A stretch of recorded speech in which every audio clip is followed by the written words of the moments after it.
जब कैंप्स में हम जाते थे, गांव-गांव में घूमते थे, उन बच्चों को पढ़ाते थे, तो उसमें मुझे बहुत मज़ा आता था। पर्पस लाइफ का भी क्या है ये भी नहीं पता, लेकिन मुझे कुछ करना है। और वो क्या करना है कि एक ऑर्गेनाइजेशन में जॉइंट होके मुझे खास करके ट्राइबल लोगों के लिए काम करना है। शादी जो है वो 99 में हुई।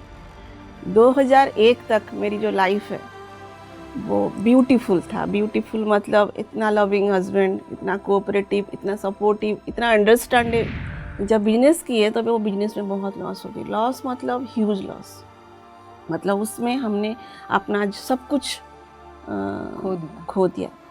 और सिर्फ खोया नहीं, और हम लोन में चले गए। कम से कम 30-40 लाख रुपया लोन हमारे ऊपर आ गया।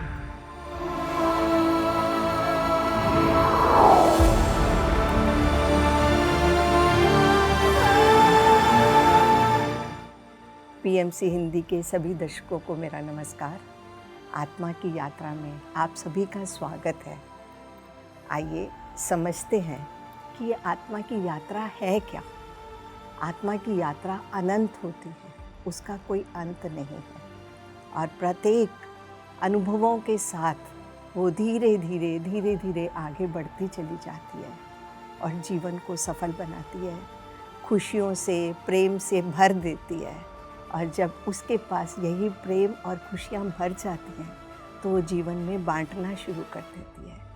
आज हम आपके लिए एक खास मेहमान को लेकर आए हैं, देवजानी गिरी जी, जिन्होंने उड़ीसा से लेके दिल्ली तक का रास्ता बहुत आसानी से सफल बना लिया। अपना रास्ता सभी उतार चढ़ावों के बावजूद भी वो अपने जीवन में सफल हुई और उन्होंने खुशियों और प्रसन्नता से अपने जीवन को भर लिया। और यही प्रेम का संचार वो आगे और लोगों तक सेवा भाव से कर रही हैं। देवजानी गिरी जी, आपका स्वागत है आत्मा की यात्रा में। धन्यवाद मैडम। मेरा सौभाग्य है कि मुझे पीएमसी हिंदी में अपनी यात्रा सुनाने के लिए, दर्शकों तक पहुंचाने के लिए आपने अवसर दिया। Thank you so much. हम आपसे जानना चाहते हैं कि आपके जीवन की जो इतने उतार चढ़ावों के बाद भी आपने इस मार्ग को कैसे अपना लिया। ये मार्ग कहीं ना कहीं मुझे लगता है कि मेरी बचपन से शायद शुरू हुई है। जाने अनजाने, नोइंगली अननोइंगली में भी इस रास्ते में मैं चल पड़ी थी, लेकिन ये पता नहीं था कि यही स्पिरिचुअलिटी होता है, यही आध्यात्मिकता होता है। ये ज्ञान नहीं था। अगर मेरा बचपन देखा जाए तो मैं एक ब्राह्मण परिवार से हूँ। उड़ीसा में ब्राह्मण परिवार में होते हुए भी मेरी परिवार जो है वो नॉन वेजिटेरियन परिवार है, क्योंकि उड़ीसा में most of the family non vegetarian ही होते हैं। और क्योंकि मैं ब्राह्मण परिवार से हूँ तो बचपन से, मैंने छोटे से जब थी तब से मैं देख रही हूँ घर में पूजा पाठ, छूत का जो, जैसे पूजा हो रही है मतलब इस जगह पे आप छू नहीं सकते, नहा के ही आप किचन में घुसोगे, कोई अगर शेड्यूल कास्ट घर में आ रहा है तो उसको आप टच नहीं कर सकते। तो बालपन की जो मन में भी ये प्रश्न उस टाइम मुझे मन में उठता था कि ऐसा क्यों, हम क्या इतना सुपीरियर है। मुझे काफ़ी बड़े होने तक पता था कि we are the best, we are superior because we are Brahmin. लेकिन उन लोगों को देख के मुझे एक अलग सा भाव निकलता था, क्यों ये लोगों को अलग रखा जाता है। ऐसा नहीं कि मैं पूजा पाठ नहीं करती थी, क्योंकि घर में हो रहा है तो उसमें हम लोग इन्वॉल्व थे, लेकिन प्रश्न जरूर था मन में। और एक प्रश्न मेरे मन में बचपन से ही था कि ये जो हम बोलते राम भगवान है, कृष्ण भगवान है, जैसे ग्रेजुअली मैं बड़ी होती गई, अदर रिलीजियन के बारे में धीरे धीरे नॉलेज आई, पता चला, तो उसमें उस बालपन में भी ये प्रश्न था कि क्या यही एक भगवान है। तो वो लोग जो जिसको भगवान मानते हैं क्या वो अलग है, और ये जो भगवान है ये क्या अलग है। और अगर बचपन की बात थोड़ी बहुत मैं बताऊं, जिसको हम अभी बोलते हैं सेवा, उस टाइम सेवा का भाव क्या है, अर्थ क्या है, ये नहीं पता था। लेकिन छोटी उम्र में घर में कोई भी आता था, तो जैसे मांगने के लिए कोई घर में आ रहा है, तो मम्मी, हाँ, उस टाइम मुझे पता है कि हम लोग गांव से हैं, तो चावल दिया जाता था। तो मम्मी जितना चावल देती थी उससे और थोड़ा सा चावल में उसमें डाल के उन लोगों को देती थी। और हमेशा था कि ये लोग क्यों ऐसे हैं, इनकी जीवन हमारी जीवन की तरह क्यों नहीं है, जैसे हम अच्छे से रह रहे हैं ये क्यों नहीं रह सकते।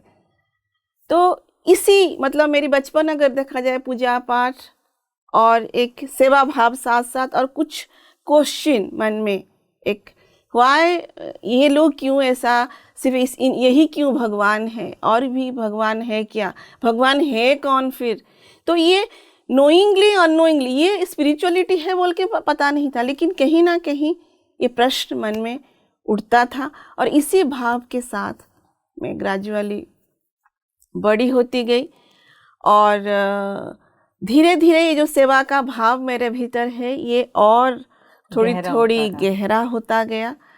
और धीरे धीरे जैसे मैं कॉलेज में आई, तो मैं आज एनएसएस वॉलंटियर कॉलेज में काम करने लगी। तो वो मुझे पढ़ाई से ज़्यादा, मैंने जितना मुझे याद है, पढ़ाई से ज़्यादा मुझे ये सब करने में ज़्यादा मज़ा आता था। जब कैंप्स में हम जाते थे, गांव-गांव में घूमते थे, उन बच्चों को पढ़ाते थे, तो उसमें मुझे बहुत मज़ा आता था। ग्रेजुअली ऐसा हुआ कि मैं एज ए नेशनल वॉलंटियर, एक जॉब होता है हमारा एनएसवी, तो उसमें मैं फिर ज्वाइन किया। 2 साल के लिए मैंने उसमें भी काम किया। उस दौरान मुझे काफ़ी मतलब गांव जाके घूम के काम करने के लिए मौका मिला। फिर ऐसे करते करते एक 10 डेज़ का प्रोग्राम में मैं गई थी। हमें एज ए ट्रेनी वो लोग आगे काम करने के लिए एक प्रोग्राम, वो 10 डेज़ का वर्कशॉप टाइप का वो किए। उस वर्कशॉप में भी जैसे मैं बोल रही हूँ अनजाने में मुझे लगा कि मेरी लाइफ, पर्पज़ लाइफ का भी क्या है ये भी नहीं पता, लेकिन मुझे कुछ करना है। और वो क्या करना है कि एक ऑर्गेनाइजेशन में जॉइंट होके मुझे खास करके ट्राइबल लोगों के लिए काम करना है। और मैं उसमें इतना डीप चली गई वो थॉट में कि मैं वही काम से डिसाइड कर लिया कि मुझे तो इस ऑर्गेनाइजेशन में काम करनी है। मैम, आपको जैसे लगा कि आपके मन में जो भाव आए कि आपको ट्राइबल एरिया में काम करना है और आपको सेवा करना अच्छा लगा और औरों की मदद करनी आपको पसंद आ रही थी, तो आपने इस रास्ते को चुनने के लिए आपने क्या किया? उसी कैंप में ही, जैसे मैंने बोला कि वो कैंप 10 डेज़ का वर्कशॉप था, उस कैंप में जो भैया थे वो बहुत जैसे मेरी माइंड को वॉश कर रहे थे, क्योंकि बहुत सारे सामाजिक चीज़ें हमारे अंदर होती है उस टाइम। तो उन्होंने शायद मेरे भीतर देखा कि मेरे भीतर ये सेवा की भाव है, जिज्ञासा है आपके अंदर। यस, क्योंकि वो मैं भी उस कैंप में ही बहुत एक्टिव वॉलंटियर थी, जो कि डिसाइड कर चुकी थी कि मुझे क्या मतलब वॉलंटियर में काम करना है। तो फिर मैंने वहाँ पे ये पूछा भी, मैं बोली भैया कि मैं कैसे कर सकती हूँ, ये समाज में भी इतने सारे लोग हैं, इतने तरह के लोग हैं, तो यहाँ पे जाके काम करना नहीं, कुछ नहीं, ये काम आप कर सकते हो। तो मैंने आके घर में पूरा ये बात मेरे पापा को बताई, कि पहले तो ये बताई कि पापा आपने मुझे ठीक से परवरिश नहीं किया। तो मेरे पापा पूरा हैरान हो गए, और उस टाइम मेरी आंखों में आंसू थे। जैसा कि आपने बोला कि आप एकदम बहुत भावुक हो गई और आपने एकदम अपने पापा को बोल दिया कि आपने मेरी परवरिश ठीक नहीं करी, तो ऐसी क्या चीज़ थी जो आपको लगी कि आपकी परवरिश ठीक नहीं हुई? क्योंकि ये जो मैं बोल रही हूँ ना, समाज के लिए कुछ करना है, इस टाइप का सोच मेरे को नहीं लगता है कि डाला गया था। जबकि मेरे को एनएसएस कैंप में जाने दिया जाता था, वॉलंटियरली करने दिया जाता था, लेकिन ये एक जैसे रियलाइजेशन होती है ना, जैसे ध्यान में आने के बाद जो रियलाइजेशन होती है, मुझे लगता है वो रियलाइजेशन मुझे वो 10 डेज़ कैंप में हो गई थी। क्योंकि वो जो कैंप थी वो ऐसे एक एटमॉस्फेयर में थी जहाँ पे नेचर ही नेचर है। 100 एकर्स लैंड के साथ वो एक प्लेस था, वहाँ पे हम लोग 10 डेज़ पूरा आउट ऑफ द सोसाइटी, जहाँ पे लोगों की कोई आना जाना नहीं है। तो मुझे लगता है वहीं पे ही मुझे मेरी आत्मा का जो पुकार है या जो मेरी पर्पस है वो मुझे लगता है कि वहीं से पता चल गया था। इसीलिए मैं जब मेरे पापा से बोल रही थी, मेरी आंखों में आंसू थे। अब ये जो मैं बोल रही हूँ आपको, मुझे अभी जो ज्ञान आ गया है तो उससे मैं रिलेट करके बता रही हूँ कि मैं भी वो हो सकता है। तो क्योंकि जनरली क्या होता है और मेरा जो बर्थ है वो 76 है, तो उस टाइम में लड़की ग्रेजुएशन कंप्लीट की, एमए किया, और अगर नौकरी किया तो ठीक है, नहीं तो शादी कर दो। लेकिन वो मैं ग्रेजुएशन की बात कर रही हूँ, तब क्या है ना, मेरे एक शादी की उम्र तक भी मैं आ चुकी हूँ। लेकिन यहाँ पे मैं बोल रही हूँ आके मुझे समाज के लिए आप कुछ करने दो और मुझे शादी नहीं करना है। और एक वर्ड मैंने वहाँ पे बोला कि मुझे शादी नहीं करना है। मैं उस समाज के लिए क्यों करूँ जहाँ पर आप करोगे लेकिन फिर भी आपको ब्लेम मिलेगा। उस समाज के लिए मैं क्यों ना करूं जहाँ पे मैं करूं तो मुझे वहाँ पे प्यार मिलेगा। तो मैं भी वो जो लोगों की वो वीडियो में ही वो लोगों की इमोशंस के साथ में कनेक्ट हो गई थी, अटैच हो गया। यस, कि इन लोगों को जब किया जाता है तो ये लोग कितना स्वागत करते हैं आपका, कितना प्यार करते। मैंने उनको देखा नहीं, सिर्फ एक वीडियो क्लिप देखकर मेरे अंदर ये भाव आ गई थी कि मुझे उनके लिए काम करनी है। ये तर्क वितर्क बहुत चला हमारे घर में। और ये मेरे ताऊ जी जो है वो भी बहुत बड़े सोशल वर्कर है, वो बहुत बड़े पोस्ट पे गवर्नमेंट में है, लेकिन उन तक भी बात चली गई कि ये शादी नहीं करना चाहती। तो वो तो बोले ये तो बहुत अच्छी बात है। इवन उड़ीसा के बड़े बड़े जो सोशल वर्कर हैं, वो मेरे ताऊ जी के फ्रेंड है, वो सुन के इतने खुश हो गए कि सर आपकी भतीजी ऐसा काम करना चाहती है। लेकिन मेरी पापा ऑलरेडी स्पिरिचुअलिटी में उस टाइम थे, तो अभी के ज्ञान के अनुसार मुझे ये लग रहा है मैं भी उनको उस टाइम पता चल गया था कि मैं संसार से अलग हो रही हूँ, सांसारिक जीवन से मैं अलग जाना चाहती हूँ। और ये तो अगर आप पुराना समाज देखें, 20 साल बैक या 25 साल बैक देखें, उस टाइम अगर कोई बेटा या बेटी सन्यासी हो गया तो वो तो बहुत बड़ी प्रॉब्लमेटिक थिंक, मतलब वो इतना अच्छा नहीं सोच, क्योंकि वो एक इमोशंस होते हैं बच्चों के साथ, तो वो नहीं जाने देते हैं। इसीलिए उन्होंने मुझे लगता है कि मुझे जाने नहीं दिया। और कई लोगों ने फिर बोला कि नहीं, अकेली लड़की जाके उड़ीसा के बॉर्डर में जाके काम करेगी। कई लोग कई तरह के चीज़ें बोले। तो उस टाइम फिर मैंने बहुत, लेकिन मेरे को बहुत उस टाइम दर्द भी हुआ। लेकिन एक चीज़ मैं यहाँ पे बताऊँ, कहीं ना कहीं मैं भी स्ट्रांग नहीं थी। अगर मैं स्ट्रांग होती उस टाइम तो फिर मैं इनकी बातों को काट के भी जा सकती थी, लेकिन कहीं ना कहीं वो चीज़ें फिर दब गई। तो फिर मेरे को तो जॉब करना ही नहीं था और पढ़ाई करना नहीं था। तो फिर मैंने अपने पापा को, मैं बहुत स्ट्रेट फॉरवर्ड बचपन से अगर देखा जाए तो मैं बहुत क्लियर कट बात करती थी हर किसी से, एंड बहुत स्ट्रेट फॉरवर्ड। पापा है तो ऐसा नहीं कि मैं बात नहीं करूँगी या उनको कुछ नहीं बोलूँगी, ऐसा नहीं था मेरा। तो मैंने उनको बोला अगर मेरे को आप ये काम करने नहीं दोगे तो मेरे को शादी करा दो, मुझे ये जॉब वॉब नहीं करना है। तो आपके पेरेंट्स ने आपकी रजामंदी पे कि आपकी शादी करवा दो, उन्होंने आपकी शादी करवा दी। और आप उड़ीसा से आपने ये सफ़र कहाँ तय किया? यस मैडम, यहाँ पे मेरी जीवन और एक मोड़ लिया। जैसे मैंने बोला बचपन से अब तक की ये जर्नी चल रही थी, तो शादी करने का मैंने फैसला कर लिया। शादी मेरी हो गई, एंड थैंक्स टू यूनिवर्स कि मुझे जो एज ए लाइफ पार्टनर मेरे जो मिले प्रदीप। तो जैसे मेरी शादी होने के बाद मुझे लगा कि हाँ, this is the best life, क्योंकि मेरे पापा जो है वो स्कूल प्रिंसिपल है, तो हम मध्यवित्त परिवार से ही थे। लेकिन प्रदीप जो थे वो मैकेनिकल इंजीनियर थे, एस्टेब्लिश्ड मैन थे उस टाइम। तो मुझे बहुत, मतलब शादी होने के बाद मुझे लगा कि और मेरे को एक लगा कि हाँ, ये एक मैन है जो कि मेरा सब कुछ है।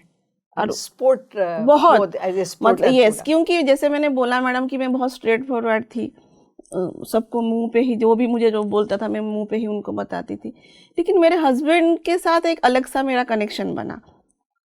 मतलब मेरी हर बात को ऐसा कुछ नहीं कि उनको खराब लगा, या मतलब जैसे मेरे को उन्होंने समेट लिया, मेरा हर कैरेक्टर को उन्होंने अपना लिया। एंड मैं मतलब एक पर्सन था जिसके सामने मैं खुलकर बात कर सकती थी, वो ऐसे पर्सन मुझे मिला। तो थैंक्स टू यूनिवर्स कि मुझे ये गिफ्ट, उन्होंने पहला गिफ्ट मेरी लाइफ का दिया। एंड लग्जरी से भरा था मेरा लाइफ। मेरी शादी जो है वो 99 में हुई। 2001 तक मेरी जो लाइफ है वो ब्यूटीफुल था। ब्यूटीफुल मतलब इतना लविंग हस्बैंड, इतना कोऑपरेटिव, इतना सपोर्टिव, इतना अंडरस्टैंडिंग हस्बैंड, और सभी खुशियाँ, सभी खुशियाँ, सब कुछ मुझे। लेकिन ये 2 साल तक के लिए मेरा जीवन में बहुत सुंदर से आया।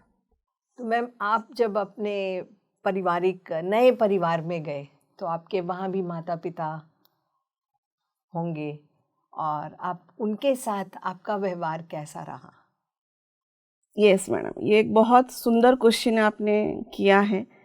जनरली क्या है कि मेरी सारे इन लॉज ऐसा नहीं कि सब बहुत अच्छे हैं, लेकिन जब लड़की जाती है ससुराल में कुछ ना कुछ एक्सपेक्टेशन तो होती है। लेकिन मैं जब शादी किया था तो मैं ये सोच के गई थी कि मैं बहुत सुंदर बहू बीबी सब कुछ बनूंगी, क्योंकि मैं एक जॉइंट फैमिली से हूँ। फैमिली में कैसे रहा जाता है मैंने अपनी मदर से सीखा था, देखा था। तो उसी हिसाब से मेरी जो यात्रा है वो शुरू हुई। एंड प्रदीप से शादी होने से पहले ये एक फर्स्ट लड़का था जो कि मुझे एज ए लड़का किसी ने पसंद किया था। नहीं तो हर कोई, जैसे मुझे कोई देखता था बिफोर मैरिज तो लोग मुझे पसंद करते थे, मतलब जो सास ससुर होते हैं जो अगर जो रिश्ते में, वो लोग देख के मुझे सोचते थे कि हमें इस लड़की को एज ए बहू बनानी है। लेकिन मेरी ससुराल में मैं इसमें सफल नहीं हो पाई। पता नहीं कहाँ पे गलती मेरी रह गई। मुझे इतना, मतलब मैं जो जो एक्सपेक्ट करके आई थी कि हाँ मैं अच्छा बहू बनूंगी, अच्छा भाभी बनूंगी, लेकिन वो नहीं हुआ। वो इसलिए नहीं हुआ, क्यों नहीं हुआ ये भी नहीं पता मुझे मैडम, लेकिन ये हुआ नहीं। मुझे इतना मैं बोलूँगी कि इतना प्यार, जो प्यार मैं ढूंढ रही थी वो प्यार मुझे नहीं मिला। हो सकता है मेरे से कोई गलती हुई होगी, मेरे से कुछ, या तो क्योंकि उस टाइम 22-23 साल की उम्र में शादी हो जाती थी तो आता भी नहीं था कुछ, कैसे बात करनी है क्या करनी है। तो लेकिन हाँ ये तो बोलूँगी, लेकिन मेरी जो मदर इन लॉ थी बहुत इनोसेंट थी और स्ट्रेट फॉरवर्ड वो भी थी। उनको अगर कुछ कंप्लेन होता था तो वो मेरे को नहीं करती थी, वो सीधा मेरे प्रेजेंस में उनके बेटे को करती थी। ऐसा नहीं कि मेरे पीठ पीछे अपने बेटे को कुछ बोल रहे, ऐसा भी नहीं है। जो भी उनको कंप्लेन है मेरे बारे में वो मेरे प्रेजेंस में मेरे हस्बैंड को बोलते थे। तो इसलिए मैं अब की ज्ञान में बोलती हूँ कि सी इज द बेस्ट।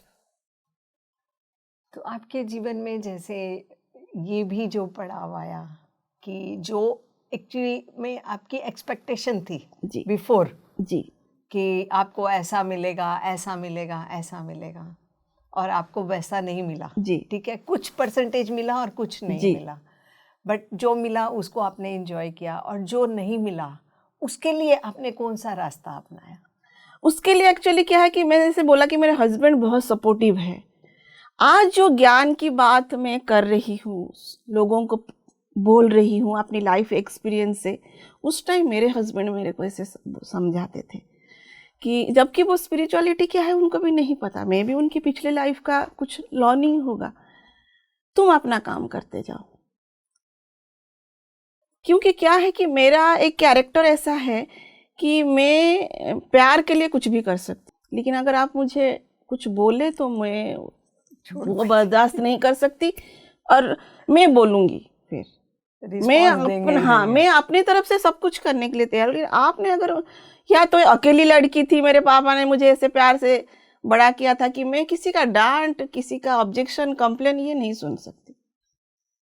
तो हस्बैंड बहुत सपोर्टिव, मतलब उनका और मेरा अंडरस्टैंडिंग इतना अच्छा था कि वो मुझे समझते थे कि उनको ये था कि हाँ ये जो कर रही है गलत नहीं कर रही है। तो ये मेरे लिए एक बहुत बड़ा सपोर्ट, इमोशनल सपोर्ट था, प्लस पॉइंट था आपकी लाइफ के अंदर।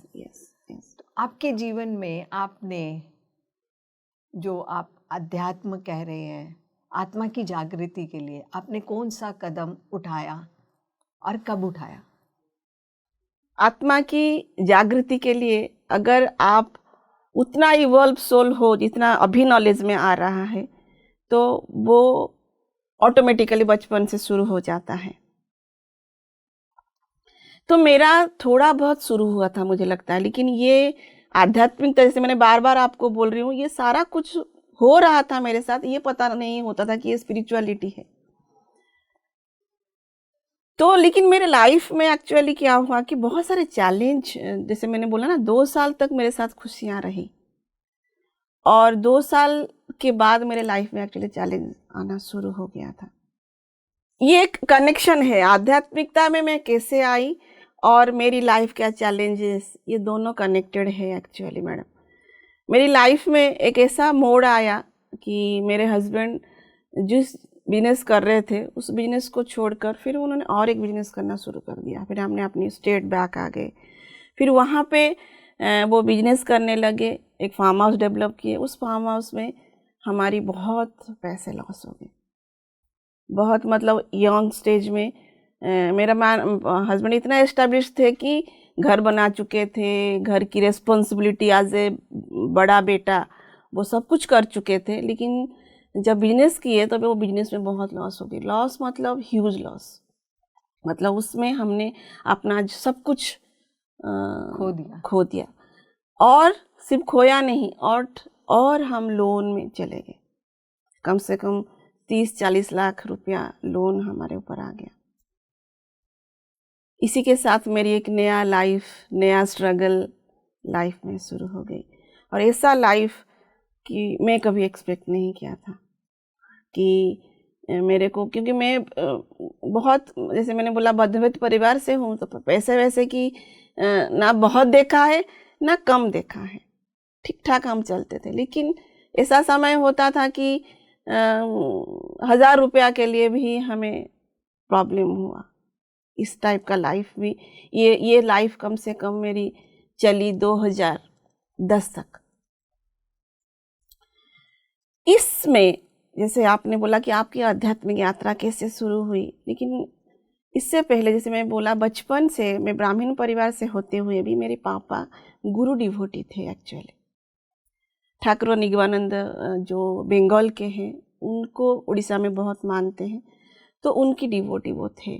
लेकिन डिवोटी थे तो इसलिए हम भी डिवोटी थे, तो उनका पूजा पाठ किया जाता था। तो वो जैसे मेरे लिए एक सब कुछ थे। बचपन, मतलब 9th क्लास से मैं उनकी शरणापन में थी, लेकिन वो फिजिकल बॉडी में नहीं थे।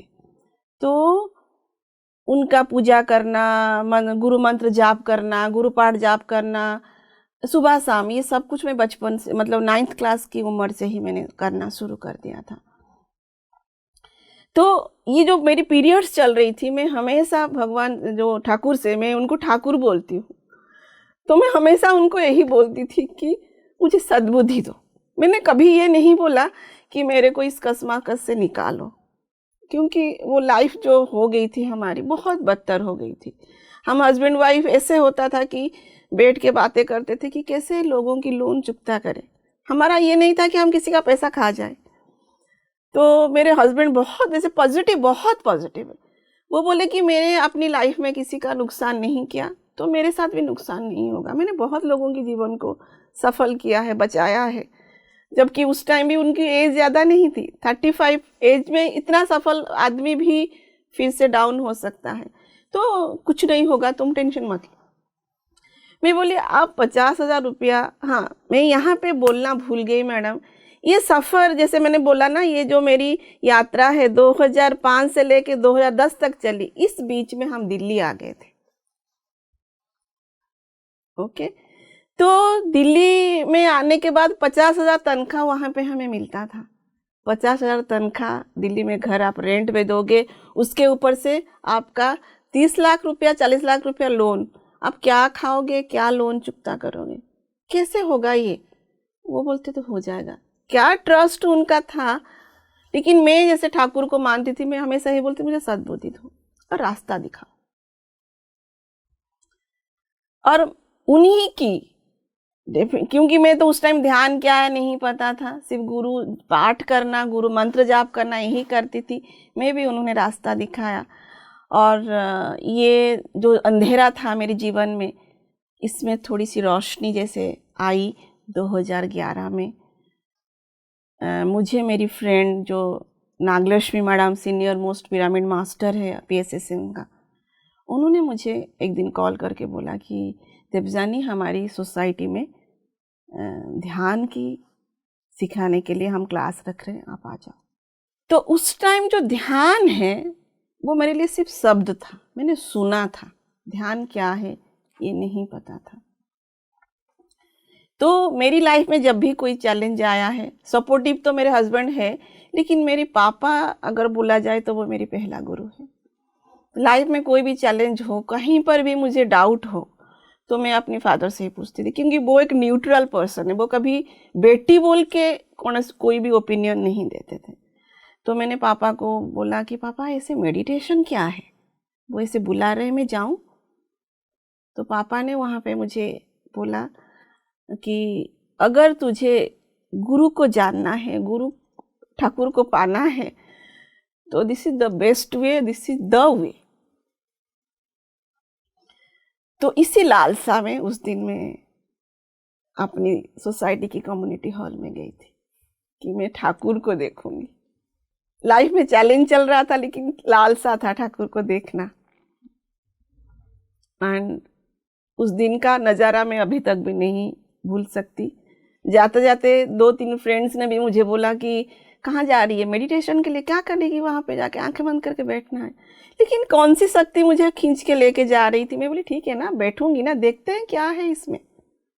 मेरा उनका जो रोकना मुझे भी बाधा प्राप्त नहीं किया। मैं वो कम्युनिटी हॉल में गई। तो जब वो हॉल में हम गए, वो हॉल अंधेरा था और वहाँ पे हमारी जो ग्रेट मास्टर, नॉर्थ के अगर master, great master DLM Shastri सारे आए हुए थे। और वहाँ पे एक वीडियो चल रहा था और वो वीडियो का नाम है स्पिरिचुअल रियलिटी। वो ऐसे करके ऐसे आता है। एंड उसको देखते ही जैसे कुछ हो गया मुझे। उसको उन्होंने दिखाया पहले हमें, फिर उन्होंने एक प्रश्न किया, सबको किया, सिर्फ मुझे नहीं, कि आप अपने जीवन से क्या चाहते हो। मैडम वो प्रश्न भी मेरे लिए पहली बार था। जीवन से क्या चाहते हो, ये कैसा प्रश्न है, ये क्या पूछ रहे हैं। जीवन का शब्द ऐसा नहीं, इसका मतलब मुझे यही लग रहा है अभी की नॉलेज में, कितना बेहोशी में हम तब तक जी रहे थे। जीवन जिया हमने। जीवन का क्या अर्थ है, जीवन से क्या चाहते हो, जीवन से कुछ चाहा जा सकता है, ये भी पता नहीं था। तो जो आंसर मैंने दिया, ऐसा नहीं कि नहीं दिया, लेकिन जो आंसर मैंने उनको दिया मुझे याद नहीं है, लेकिन इतना याद है कि सर ने बोला, madam you are not clear about your life. वो भी मुझे क्लिक किया, क्या बोल रही है। फिर वो हमें ध्यान में बैठाया। वो जो ध्यान में उन्होंने बैठाया, उस मोमेंट में मैडम पहली बार ध्यान में मैं सब कुछ भूल गई। मेरा उस टाइम छोटे छोटे 2 बच्चे हैं, घर क्या है, कहाँ है, वो सब कुछ भूल गई मैं उस मोमेंट में। और अंदर जब ध्यान में गहराई में उतरे, मुझे लगा कि जैसे मैं यही ढूंढ रही थी। क्या ढूंढ रही थी ये नहीं पता, लेकिन ये चाहिए, ये जो स्थिति अभी मिल रही है यही चाहिए मुझे। एक सुकून उस 20 मिनट या आधा घंटा ध्यान में मुझे मिला और वहीं से मेरी यात्रा शुरू हो गई। और एक बात उसमें, लेकिन सर ने बोला, ध्यान जब वो सर करा रहे थे तो सर ने बोला कि आप अपने जीवन की, मैं गई थी मैडम, जैसे मैंने बोला कि ठाकुर को देखने की लालसा में, लेकिन ठाकुर मुझे जैसे खींच के लिए और जीवन की समाधान, समस्या का समाधान भी मुझे वहाँ पे मिला। क्योंकि सर बता रहे थे कि जीवन की कोई भी समस्या का समाधान ध्यान है, चाहे वो पारिवारिक हो, चाहे वो मानसिक हो, चाहे वो आर्थिक हो। तो आर्थिक बोला ना मैडम, मैंने वहीं पे पकड़ लिया। आर्थिक समस्या का समाधान हो सकता है, सुकून मिला। एंड लाइफ की जो चैलेंज में मैं गुजर रही थी पिछले 7 वर्षों से, उसका समाधान भी ध्यान में है। वो मुझे मज़ा आ गया फिर, और यहीं से मेरी यात्रा शुरू हो गई जो आज तक चलती आ रही है। यस, 2011 की बात है ये। तो आपकी यात्रा की शुरुआत 2011 में हुई, जब आपकी आत्मा ने पकड़ लिया कि मुझे क्या चाहिए, तो आपने जीवन जीने की कला सीखनी शुरू कर दी। जी। तो आपके जीवन में बहुत से उतार चढ़ाव भी आए, जैसे चैलेंजेस, आर्थिक चैलेंजेस भी आए, और आपने उस पड़ाव को कैसे पार किया? यस, इसमें मुझे ध्यान एक ब्रह्मास्त्र है। हम अभी जान रहे हैं ब्रह्मास्त्र क्या है, लेकिन सचमुच ये ब्रह्मास्त्र है। उसी दिन से मैंने संकल्प, जैसे हमारा PSS से बोला जाता है कि आप लगातार 40 दिन ध्यान कीजिए। मैंने फर्स्ट डे से जिस दिन शुरुआत की, वहीं से मेरी यात्रा 40 दिन का शुरू हो गया। मैं इसे बेचैन हो गई कि ध्यान करने के लिए बार बार श्रीनिवास जी के घर में जाना, ध्यान कराने के लिए बोलना। तो उन्होंने बोला कि आप ध्यान कीजिए 40 दिन लगातार, क्योंकि उस टाइम रास्ता नहीं मिल रहा था, लेकिन थोड़ी बहुत एक अपॉर्चुनिटी भी खुल रही थी कि मेरे हस्बैंड को बाहर जाने के लिए। तो लेकिन वो डिसाइड नहीं हो पा रहा था, वो जाएंगे नहीं जाएंगे, कैसा, बहुत पॉजल थे। यस, बहुत पॉजल में थे। लेकिन मैंने घर में आके जैसे बोला, जैसे मैंने बताया ना, मुझे आर्थिक का समस्या का समाधान मिल गया वहीं पे। मैं घर में आके बताया अभी हस्बैंड को, तो उनकी अंडरस्टैंडिंग मेरी बहुत बहुत स्ट्रांग है हमारे दोनों की। तो मैंने बोला, पता है मैं ऐसे ध्यान के लिए गई थी, और उन्होंने ये बताया कि वहाँ पे अगर आप ध्यान करोगे तो आर्थिक समस्या का समाधान हो जाएगा। मैं ठीक है, करते। तो हम दोनों ने साथ साथ ये दो चीज़ें करना शुरू कर दी। 40 दिन की यात्रा हमने की, लेकिन ये यात्रा मेरे लिए मिराकल बन गई। 40 दिन की यात्रा में 5वां दिन में मेरी थैंक्स टू यूनिवर्स कि मुझे पत्री सर से मिलने के लिए मौका मिला। सर हमारी सोसाइटी में आए, एक बहुत बड़ा सेलिब्रेशन वहाँ पे हुआ। लेकिन सर क्या है मुझे उस टाइम पता नहीं था कि सर क्या है, सर की पावर क्या है, कितने बड़े मास्टर है, ग्रैंड मास्टर है, ब्रह्म ऋषि है। पत्री जी ने तो कभी अपने आप को इतना ऊपर किया ही नहीं, उनको हम as a friend, as a मित्र ही मानते हैं। Yes. तो पत्री जी को हम जी, लेकिन उस टाइम भी मुझे भी उनसे मिलके भी कोई ऐसा कनेक्शन नहीं हुआ कि हाँ ये कैसा है क्या है। लेकिन उस जो हमने सर से जितना टाइम मिले, वहाँ पे घर से आने के बाद पता नहीं मेरे हस्बैंड को क्या हो गया, आके बोले कि मुझे बाहर जाना है। वो जो 2 महीने तक उनका कन्फ्यूज़न था, क्योंकि ये जो ऑफ़र था ये बाहर था, मतलब सऊदी अरब था, आउट ऑफ इंडिया, और 2 साल के लिए लगातार रहना पड़ेगा, ये उनको अंदर ही अंदर खाए जा रहा था। तो उन्होंने लेकिन पटाख से आके बोला कि मुझे तो जाना है। जैसे वहीं पे खुल गई, बूम हो के हमारी लाइफ की एक और टर्निंग पॉइंट वहीं पे खुल गई, और आके उन्होंने डिसाइड कर लिया और वो चले गए। 1 महीने के अंदर अंदर वो चले गए। लेकिन और एक बात यहाँ पे बताऊँ, जैसे मैंने बोला था कि मैं एक मांसाहारी परिवार से हूँ। ध्यान का 12वां दिन में हम दोनों ने ये डिसाइड किया कि हमें नॉन वेजिटेरियन बन जाना है, नॉन वेजिटेरियन से वेजिटेरियन बन जाना है। और मुझे नागलक्ष्मी, मुझे याद है उस दिन नागलक्ष्मी मैडम ने मुझे बोला, देवजानी अगर तुम इमोशनली स्ट्रांग होना चाहते हो और ध्यान की पावर को और जानना चाहते हो तो तुम्हें शाकाहारी बनना पड़ेगा। मैंने मैडम वहीं पे डिसाइड कर लिया था कि मैं आज से शाकाहारी ही बन रही हूँ। जबकि मैं गुरु डिवोटी थी, गुरु मंत्र लेना मतलब आपको शाकाहारी बनना कंपलसरी है, लेकिन मैं हमेशा ठाकुर से बोलती थी, मैं इतना मांसाहारी थी कि हमेशा विग्रह के सामने पूजा करती थी, बोलती ठाकुर मैं नहीं छोड़ सकती मछली, इतना वीकनेस मेरा था। लेकिन उस मोमेंट में उस दिन क्या हुआ, मैंने बोला आज से नहीं, और बूम हो के मेरी लाइफ यात्रा इसलिए मैं भी शुरू हो गई। लगातार मैंने 40 दिन तक यात्रा की। इस दौरान मेरे हस्बैंड फिर बाहर चले गए। बाहर जाने के समय वो जब गए मैडम, मेरे लिए और परीक्षा शुरू हो गई, ये और एक टर्निंग पॉइंट मेरी लाइफ का शुरू हो गई। और हम दोनों में कनेक्शन इतना है कि उस टाइम तक मेरे शादी को 12 साल में भी हो चुके थे, और एक दिन ऐसा नहीं कि मैंने उनको छोड़ के रही हूँ। तो मेरे लिए एक बहुत बड़ा पेनफुल था। मैं इमोशनली बहुत वीक थी ध्यान से पहले, बहुत, मतलब आप मुझे कुछ भी बोल दोगे मैं तुरंत रो पड़ूंगी, इतना वीक। और डर से भरा हुआ लेडी, मुझे डर बहुत लगता था, खास करके पुरुष समाज से मुझे बहुत डर लगता था। तो इस अवस्था में वो छोड़ के उनको जाना पड़ा। लेकिन मुझे उस टाइम, अभी ज्ञान आने के बाद लग रहा है जाना पड़ा, ये हुआ, लेकिन उस टाइम में सबके ऊपर क्षुब्ध थी। मुझे गुस्सा आता था कि दो दो बच्चे हैं, मुझे कुछ नहीं आता है, क्या मैं अपनी बच्चों को कहीं छोड़ के जा सकती हूँ? मेरे हस्बैंड के ऊपर भी तक मुझे गुस्सा आया, मेरे पेरेंट्स तक भी, मेरे ऊपर भी मुझे गुस्सा आया कि उस टाइम, उस मोमेंट में मेरे साथ कोई नहीं है, लेकिन मेरे साथ था मेरा ध्यान। तो वहाँ पे लगा कि जैसे मेरे लिए और कोई नहीं, मेरा ठाकुर, क्योंकि तब तक पतिसर भी क्या है मुझे नहीं पता था, मेरा ठाकुर है, ध्यान है। एंड मैं घंटों ध्यान में लीन होती थी, खूब रोती थी, पता नहीं कहाँ से ये आंसू निकलते थे, बहुत रोती थी।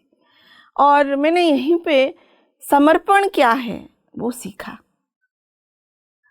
क्योंकि कोई तो है नहीं किसके सामने ये दुख मैं शेयर करूं कि मैं रह नहीं सकती अपने पति के बिना, माँ बाप को नहीं बोल सकती, बच्चों के सामने नहीं रो सकती, क्योंकि अगर मैं वीक हो गई तो बच्चे वीक हो जाएंगे, वो फिर डिप्रेशन में आ जाएंगे। छुपा छुपा के रोना, ध्यान करना, ध्यान ही मेरे लिए सब कुछ बन गया था उस टाइम। और अंदर से ध्यान करते करते करते करते मेरे भीतर, जैसे बोलते हैं ना, ज्ञान आपके भीतर ही छुपा होता है। तो अंदर से मुझे यही आभास, यही मैसेज आ रहा था कि ये जो भी हो रहा है, तुम्हारी हस्बैंड बाहर गए, तुम अकेली रही, ये किसका डिसीजन है? तुम दोनों का तो ये डिसीजन है। तो तुम खुद ही डिसीजन लिए हो, तो फिर क्या है करो ना, तो एक्सेप्ट द सिचुएशन। तो ध्यान मुझे शक्ति दे रहा था, मैं भी उस टाइम, अभी तो ज्ञान आने के बाद ये सब कुछ पता चल रहा है, लेकिन मुझे लगता है ध्यान ही मुझे शक्ति दे रहा था। और मैं धीरे धीरे स्ट्रांग बनती गई, लेकिन काफ़ी सारी चीज़ें मैंने इन दौरान सीखा। तो आप जैसे ध्यान करते रहे और ध्यान करते करते पावर आप फील कर रहे थे, ज्ञान फील कर रहे थे, तो जो आपको अपने परिवार के प्रति या लोगों के प्रति जो भी आपका व्यवहार रहा या अंदर से जो भावनाएं रही, क्या आपको इन ध्यान से भी फायदा मिला? जी क्या मैडम। और आपका जो डर था, आपको जो आपने अभी बोला कि मुझे डर था, तो आपका ये डर आपको महसूस हुआ कि आपके अंदर कब से और कैसे पनप रहा था? हाँ, जैसे बोलते हैं ना कि जब ध्यान में हम उतरते हैं तो आप अपने आप को देखते हो। देखते हो मतलब क्या कोई फ्लैशबैक चल रहा है? नहीं, आप अपने आप को समझते हो, क्योंकि आप अंतर्मुखी होते हो। तो जैसे पहला अगर मैं बोलूँगी, डर जो चीज़ें हैं, ये मैंने फील किया, ये बचपन से मेरे भीतर है, क्योंकि मैं अकेली लड़की हूँ, माँ बाप की लड़की एक हूँ, तो एक लड़की के लिए एक सिक्योर होना माँ बाप का बचपन से होता है। सुंदर भी थी, तो इसलिए प्रोटेक्टेड जोन में हमेशा रहती थी। शाम होने से पहले घर आ जाना, तो ये सब जो चीज़ें हैं। एंड बचपन से मैं थोड़ी सी कई पुरुष से भी अच्छा व्यवहार मुझे नहीं मिला, लेकिन मुझे उस टाइम में पता था कि बैड टच क्या होता है, गुड टच क्या होता है। अगर मुझे पता चल गया कि हाँ ये टच प्रॉपर नहीं है, तो पर्सन से विड्रॉ कर लेते। यस। तो ये कहीं ना कहीं मुझे डर इसलिए था कि जो जेंट्स होते हैं इनका मोटिव अलग होता है, तो ये डर अंधेरे से, क्योंकि शाम होने से पहले आप आ जाओ तो अंधेरे का डर हो गया। तो कहीं ना कहीं ये मेरे अंदर बचपन से पनप रहा था, या पिछली लाइफ से पनप रहा था, ये नहीं पता। लेकिन हाँ, बचपन से जब मैं ध्यान में गई, ये फ्लैशबैक देखा, तो ये डर कहीं ना कहीं मेरे, इवन मैं इतना डरती थी कि मैं कभी फिल्म हॉल भी अंधेरे कमरे में नहीं जाती थी। इसलिए मैंने बोला कि जब मैंने हस्बैंड को पा गई, तो मैंने बोला मेरे को एक सपोर्ट सिस्टम मिल गया। तो ये डर का पता मुझे चल गया कि ये मेरे भीतर पनप रहा है मेरे बचपन से।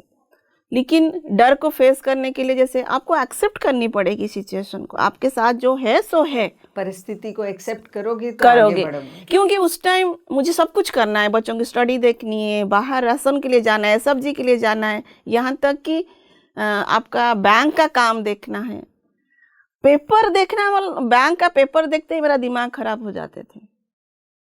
क्या इसका हिसाब, पैसे विड्रॉ करना, ये कुछ नहीं, मुझे कुछ भी नहीं आता था, सब कुछ मेरे हस्बैंड करते थे। लेकिन इसको ध्यान से मुझे शक्ति मिला, ये जो अंडरस्टैंडिंग आई कि ये मुझे खाएगा, क्योंकि मुझे ही करना है, ये भी ज्ञान धीरे धीरे आ रहा था कि मुझे ही करना है ये। तो धीरे धीरे मैंने करना शुरू किया। वहाँ से मेरे हस्बैंड की भी काफ़ी सारी सपोर्ट, तुम कर सकती हो, वो कभी मुझे डिप्रेस नहीं करते, तुम नहीं कर सकती, क्यों नहीं कर पा रही हो, इस टाइप का बात भी वो नहीं कर, तुम कर सकती हो, तुम कभी भी मुझे फ़ोन करो, मैं कहीं पर भी मीटिंग में हूँ तो मुझे फ़ोन करो। तो बहुत सपोर्ट सिस्टम उनका भी मुझे था, क्योंकि वो भी ध्यानी बन रहे थे। तो ध्यान मुझे पहला, मेरा भीतर की जो डर है उसको मैंने फेस किया, कि करना शुरू किया, जो काम में डरती थी उसको मैंने करना शुरू किया, पहली बात। दूसरी बात, जैसे मैंने आपने पूछा कि लोगों की तरफ मेरी जो भाव थी, आपका जो दृष्टिकोण थी, तो जब मैं ध्यान में गई ना, तो मेरी अंदर की जो बुराइयां हैं वो भी मुझे दिखाई दे रहा था, जो अच्छाइयां हैं, जो पॉजिटिव क्वालिटीज़ मेरे भीतर है वो भी मुझे दिखाई दे रहा था। तो नेगेटिव क्वालिटी मेरे भीतर ये थी कि मैं पहले हर किसी को मतलब जज करती थी, और ये सोचती थी कि मैं जो सोच रही हूँ, मैं जो बोल रही हूँ वही सही है। तो ऑटोमेटिकली क्या है ना, दूसरों के प्रति आप धारणा, अगर आप सही हो तो बाकी सब तो गलत है ही है। लेकिन ध्यान करते करते ये अंडरस्टैंडिंग आई कि अगर मैं अपनी पॉइंट, पता नहीं वो अंदर से कौन समझाता है ये सारी चीज़, मैं भी यही आत्मज्ञान होता है कि अगर मैं अपनी पॉइंट में ठीक हूँ तो वो पर्सन भी तो ठीक है। इन दौरान भी जैसे कि मैंने बोला कि बहुत सारे मास्टर्स भी आ रहे थे ध्यान सिखाने के लिए साउथ से। तो मेरे ध्यान से मेरे भीतर बहुत हलचल हो रहा था, मेरी फिजिकल बॉडी में भी बहुत हलचल हो रहा था। तो उन्होंने पहले बोला कि आप फॉरगिवनेस करो। तो अंदर में इतना कुछ भरा हुआ है और सबके प्रति कंप्लेन है, इतना दुख है, तो सबको माफ़ करना इतना आसान नहीं होता। लेकिन उन्होंने बोला आप अंदर से आए ना आए, आप करो इसको। और इस दौरान बहुत सारे दिल्ली के मास्टर भी, जैसे कि आप भी आते थे, पल्लवी मैडम आती थी, शास्त्री सर बार बार आते थे, डॉक्टर सौरभ आते थे। तो यहाँ पे मुझे धीरे धीरे काफ़ी सारे बुक्स पढ़ने के लिए भी मौका मिला, जैसे कि many life many masters, message from masters, your souls gift, miracles happen. ये बहुत सारे बुक मुझे डॉक्टर सौरभ ने सजेस्ट किया पढ़ने के लिए। वो क्यों किया अभी समझ में आ रहा है मुझे धीरे धीरे, क्योंकि जैसे मैंने बहुत सारे कंप्लेंट्स थे, हर किसी के बारे में ओपिनियंस थे, ये ऐसा क्यों, वैसा क्यों, समाज में ऐसा क्यों, इस टाइप का मेरा भीतर बहुत सारे क्वेश्चंस होते थे। तो ये बुक्स पढ़ते पढ़ते, ध्यान करते करते मुझे लॉ ऑफ कर्म समझ में आई। पहले तो मैं जस्ट ऐसे वर्बली सबको माफ़ करना शुरू किया था, लेकिन जब लॉ ऑफ कर्म मुझे समझ में आई, कर्म सिद्धांत में ये बोला जाता है, हम सबको पता है कि आपके जीवन में जो भी आता है वो आपने ऑलरेडी आपने किसी को दिया है। पेन आ रहा है ना अपने जीवन yes, के, yes. तो जो आपने दिया है वही आपके पास वापस आ रहा है। तो वहाँ पे मुझे एक मेरी माइंड में एक बहुत बड़ा क्लैरिटी आ गई, और ये भी लॉ ऑफ कर्म में समझ में आता है कि लाइफ में जो भी चैलेंज आता है, ये आप सफरिंग के साथ साथ इसको फेस करते हो तो इसमें आपकी कर्म बैलेंस होता है, और आप इसमें बहुत सारे लाइफ लेसन्स लर्न करते हो, और आप निखर के बाहर आते हो। तो इसलिए क्या हुआ कि धीरे धीरे मैंने दिल से सबको माफ़ करना शुरू किया, एंड ग्रैटिट्यूड का भाव यहाँ पे मेरे भीतर आए धीरे धीरे। यहाँ पे पता चला कि मुझे ये जो नेगेटिव कैरेक्टर मैं सोच रही हूँ मेरे लाइफ में ये लोग हैं, एक्चुअली ये लोग मेरे मित्र हैं सोल लेवल पे अगर देखा जाए। इस बहुत सारे लेसन्स, जैसे अगर मैं प्यार दे रही थी मुझे नहीं मिल रहा था, तो इसका मतलब मुझे अनकंडीशनल लव वहाँ पे सीखना था इसलिए वो मेरे लाइफ में इस टाइप का सिचुएशन ला रहे थे। जैसे मैंने बोला कि फाइनेंशियल कंडीशन मेरे ख़राब थे, तो कहीं ना कहीं मैंने किसी का बहुत कुछ पैसा कोई लाइफ में खाया है, दोनों ने मिलके खाया है, लूटा है किसी को, तभी ये भरपाई हम इतने कष्ट करके इस लोन को चुकता कर रहे हैं। तो फॉरगिवनेस सीखा, अनकंडीशनल लव सीखा, सरेंडरनेस सीखा, बहुत सारे सोल लेसन्स। आत्मा हर लाइफ में वो कम से कम 4 to 5 सोल लेसन्स सीखने के लिए आता है। एंड ये सारे सोल लेसन्स सीखने के लिए मेरे लाइफ में इतना बड़ा ड्रामा हो रहा था बोल के, ये मुझे इन सारी बुक्स पढ़ते पढ़ते समझ में आई। और यहाँ पे जो मेरे हस्बैंड भी बाहर गए, जैसे क्यों गए बाहर, ये भी मुझे वही ध्यान के दौरान समझ में आई। क्योंकि मैं लाइफ में एक डर एक पार्ट है, बहुत बड़ा रोल है मेरी लाइफ में डर का। तो मैंने अपने लाइफ प्लान को ऐसे बनाया था, अभी लाइफ प्लान समझ में आ रहा है बहुत सारे बुक्स पढ़ते पढ़ते, कि मैंने ये डर को ओवरकम करने के लिए एक, मेरे लाइफ में कोई भी मैन नहीं है, इसलिए मेरे पास अभी कोई मतलब फादर भी पास में नहीं है, हस्बैंड भी पास में नहीं है। और इन दौरान मैंने ये यात्रा में मेरी 2 बेटियां भी पैदा हो चुकी थी। तो कहीं ना कहीं एज ए इंडिपेंडेंट लाइफ या डेयरिंग लाइफ सीखने के लिए मैंने इसके स्ट्रगल के साथ साथ ये भी शुरू हो चुका था मेरी सीखना कि एक मैन नहीं रहेगा तो ऑटोमेटिकली मैं बाहर जाऊंगी, जो मास मैन है उनको फेस करूंगी।